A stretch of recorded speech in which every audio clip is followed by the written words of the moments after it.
मुंबईत 10% पाणी कपातीची टांगती तलवार सातत्याने।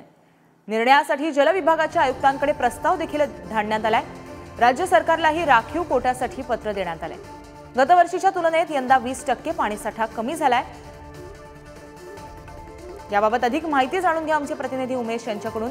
उमेश, मुंबईत 10% पाणी कपातीची टांगती तलवार असल्याचं कळतंय। मुंबईकरांसाठी एक मोठी अपडेट आहे, काय अधिक तपशील? गार्गी, मुंबईला 7 तलावांमधून पाण्याचा पुरवठा केला जातो। मात्र गेल्या वर्षीच्या तुलनेने या 7ही तलावांमध्ये जवळपास 20% पाणी जे आहे ते कमी आहे। त्याच्यामुळे येणाऱ्या दिवसांमध्ये मुंबईकरांचा पाण्यामध्ये कपात करावी का याबाबतचा विचार महानगरपालिकेकडून सुरू आहे आणि याबाबतचा प्रस्ताव जल विभागाकडून महापालिकेच्या आयुक्तांना पाठवण्यात आलेला। मात्र अद्याप आयुक्तांनी याबाबतचा कुठलाही निर्णय घेतलेला नाहीये। मात्र ज्याप्रमाणे या 7ही तलावांमधून पाणीसाठा कमी होतोय त्यामुळे आयुक्त जे आहेत ते पाणी कपातीबाबतचा निर्णय लवकरात लवकर घेऊ शकतील अशा प्रकारची शक्यता आहे। आणि त्यामुळे जर असा निर्णय घेण्यात आला तर नक्कीच येणाऱ्या दिवसांमध्ये 10% जवळपास 20% पाणी 10% पाणी कपातीचा निर्णय हा मुंबई महानगरपालिका घेईल आणि त्याचा सगळा फटका जो आहे हा मुंबईकरांना बसण्याची शक्यता आहे।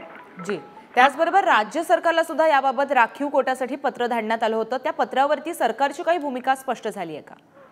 जर मुंबईकरांचा पाणीसाठा कमी झाले, 10% पाणी कमी करावं लागलं तर राज्य सरकारकडून अतिरिक्त पाणी मिळावं याबाबतसाठी महानगरपालिकेने देखील तयारी केलेली आहे। पत्र देखील पाठवण्यात आलेले, मात्र याबाबत अद्याप कुठलाही निर्णय झालेला नाहीये, कारण महापालिकेनेच अजून पाणी कपातीचा निर्णय घेतलेला नाहीये। त्याच्यामुळे जर हा निर्णय घेण्यात आला त्यानंतर महापालिकेच्या पत्रावर राज्य सरकार काय निर्णय घेणार आहे याकडे देखील लक्ष असावं लागणार आहे। जी उमेश, याकडे आपलं लक्ष असेल। धन्यवाद तुम्ही दिलेल्या माहितीसाठी।